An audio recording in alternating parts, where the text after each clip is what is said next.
Yo. Beleza, galera? Vamos lá. Vamos continuar o nosso assunto sobre as questões ambientais, né? De uma forma geral. E a gente falou no vídeo passado sobre a desertificação e também sobre o lixo radioativo, né? E as questões que estão envolvendo, falando sobre Chernobyl, sobre o acidente de Goiânia e assim por diante. Bom, hoje vamos começar aqui a falar sobre a emissão de poluentes dos recursos hídricos. No caso, a poluição dos recursos hídricos. Antes de mais nada, a gente precisa entender o quê? 97% da água presente do nosso planeta, ela é salgada. 1% dessa água potável, dos 100%. Antes, porém, a gente tem que entender uma coisa. Dos 100% da água presente no nosso planeta, 97% dessa água é salgada. Nos sobra 3%. Desses 3% que nos resta, 1% é água doce acessível. 2% dessa água doce está congelada. Então, 1% dividido entre lençóis freáticos, aquíferos, lagos, rios e assim por diante. Até 2050, 45% da população do planeta não terá acesso à água potável, o que pode gerar crise, conflitos. E a gente já vê alguns países se mobilizando nesse sentido, com relação aos países com maior quantidade de disponibilidade de água, como é o caso do Brasil, para tentar diminuir essa realidade. Por que a gente fala disso? Não é que a água no planeta vai acabar, mas é que existem regiões no nosso planeta que existe uma escassez real, a escassez física de água. Por exemplo, a região do Oriente Médio, em determinados momentos ali, existe uma escassez de água, e é claro que é evidente que esse recurso ele é esgotável. No caso do Brasil, a gente sabe que nós temos água por muito tempo e uma quantidade de água suficiente para abastecer até grande parte da população inteira durante muito tempo, depois que a gente descobriu a extensão, por exemplo, do aquífero Alter do Chão. Para amenizar tal situação da falta do acesso à água, é preciso evitar a poluição dos recursos hídricos. Veja, muito dificilmente é que essa água acabe. Mas o que acontece? A gente começa a poluir a água superficial, os rios, os lagos. E aí a gente vai começar a ter acesso àquelas águas subterrâneas, os aquíferos, etc., que é mais custo, que é mais difícil e assim por diante. Então, o ideal é que a gente, diante desse cenário, evite a poluição dos recursos hídricos. De que maneira? Instalando estações de tratamento de esgoto, por exemplo. Porque tudo aquilo que a gente produz de esgoto nas nossas casas, e sai ali pelo cano, etc., ele vai ser jogado em algum lugar. Tá? Normalmente vai ser jogado no rio, no mar. Só que, se ele for tratado, o impacto dos danos são menores. Tá? Então, o que podemos fazer para diminuir isso? Instalando estações de tratamento de esgoto, tendo uma educação ambiental junto com a população. Para quê? Para conscientizar a população da importância da água. Na utilização de produtos químicos na agricultura, que sejam menos agressivos ao meio ambiente, chamados agrotóxicos, fertilizantes, que a gente possa desenvolver alguns que sejam menos nocivos, ou a não utilização desses produtos. E, claro, a criação de leis para regulamentar o descarte correto de efluentes, bem como fiscalização, punição dos empreendimentos poluidores. Porque as leis elas já existem. O que nos falta na grande maioria das vezes é uma fiscalização sobre esse desenvolvimento, sobre esse descarte, e também uma punição para aqueles que descartam de forma inadequada. Inclusive, uns que descartam de forma inadequada são os próprios nós, os nossos próprios governos, porque não apresentam um sistema de tratamento eficiente. Então, no Brasil, 70% da população ou o tratamento de esgoto não é eficiente ou não possui um tratamento de esgoto. Logo, a gente vai estar poluindo, né, os nossos recursos hídricos, porque todo esse esgoto será jogado nos mangues, nos rios e assim por diante. O saneamento básico de vários centros urbanos ainda é deficitário, isso aí a gente sabe. Dentro da própria cidade de Aracaju, que nós temos diversos bairros que têm o saneamento básico, que tem um sistema de esgoto, alguns lugares que levam esse esgoto, né, a encanação leva esse esgoto para fazer o tratamento, no sistema de tratamento e assim por diante, mas esse sistema ainda, às vezes, de tratamento, ele é ineficiente. Ou, pior do que isso, tem muitos bairros da nossa própria cidade que ainda não tem um sistema de esgoto. Vejam, se dentro de Aracaju, que é capital de um estado, a gente não tem essa realidade, vamos imaginar em outras cidades, distantes dos grandes centros, como é a situação. Logo, a poluição dos recursos hídricos se configura também um dos graves problemas que a gente vem enfrentando nos últimos anos. O efeito estufa é um fenômeno natural que ocorre desde os primeiros momentos da existência da atmosfera na Terra. E ele acontece e ocorre por causa da atmosfera. Esse fenômeno, ele possibilita a manutenção da temperatura do planeta em níveis aceitáveis para a manutenção da vida. De que maneira isso acontece? Vejam, a atmosfera, que é a camada de gases que envolve a Terra, ela serve como, primeiro, uma barreira protetora contra os raios ultravioletas. Então a gente percebe na imagem que alguns raios ultravioletas, quando chegam na nossa atmosfera, ele é repelido, né, por os gases que existem na atmosfera. No caso específico aí, que vai reter esses raios ultravioletas é a camada de ozônio. Bom, aqueles raios ultravioletas que conseguem passar, eles chegam até a Terra, até a superfície. Uma parte desse calor é absorvido e a outra parte desse calor é refletido. Refletido, a Terra expulsa esse calor para o espaço. Só que quando esse calor está chegando lá no espaço, ele encontra quem? A atmosfera. E a atmosfera, ela bloqueia para que esse calor não saia. Então, acontece um efeito estufa. A Terra fica aquecida. Claro, esse efeito, ele é natural. E se não fosse esse efeito, o efeito estufa, as temperaturas da Terra seriam outras. Por exemplo, à noite, sem a radiação solar chegando em algumas áreas, as temperaturas cairiam bastante.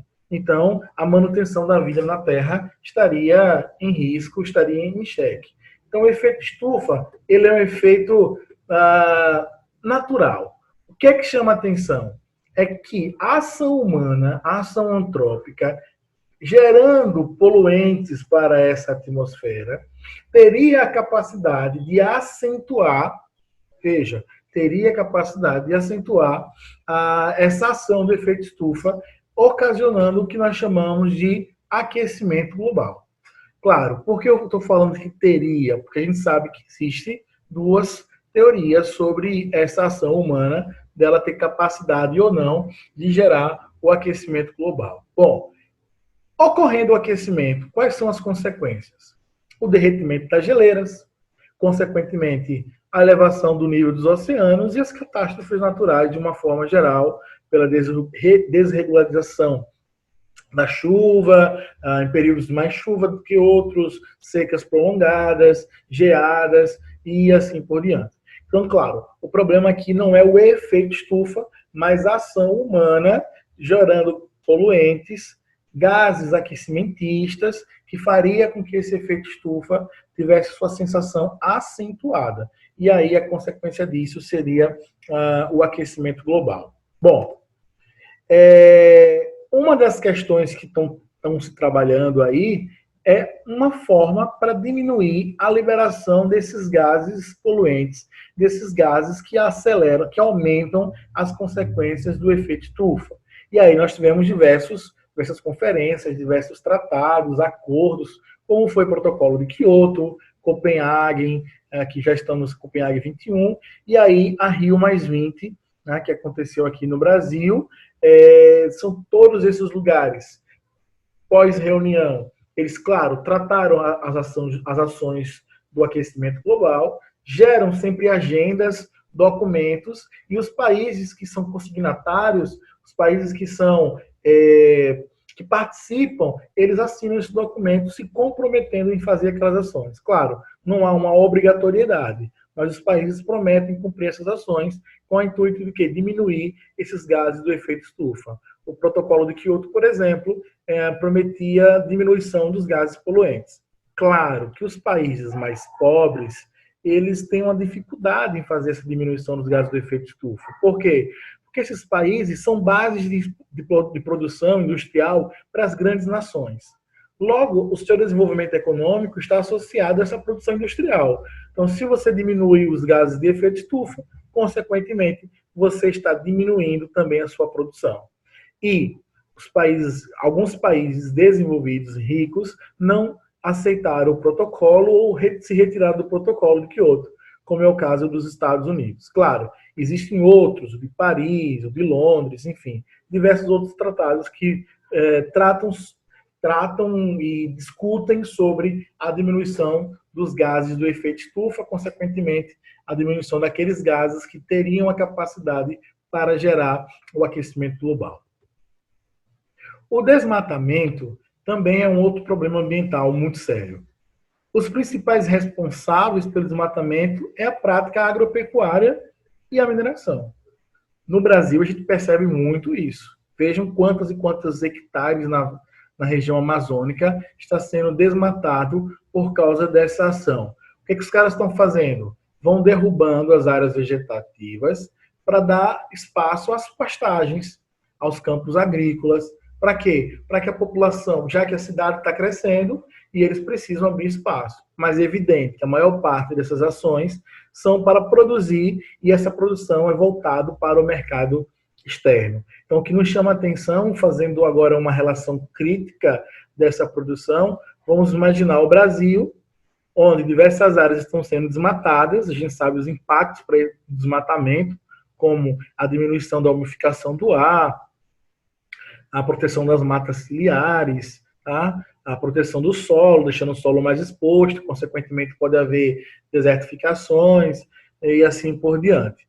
Então essas áreas são desmatadas, ali a criação de pastagens, vejam, grandes fazendas que pertencem a uma pessoa, e essa pessoa, a poucas pessoas, vamos colocar assim, e toda aquela produção é voltada ao mercado externo.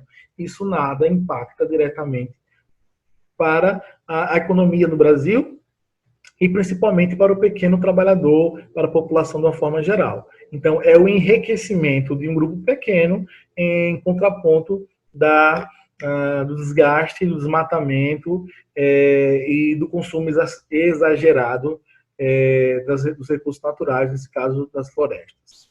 As alterações climáticas acontecem também em função do desmatamento, que podem criar microclimas nas quais a quantidade de chuvas é menor.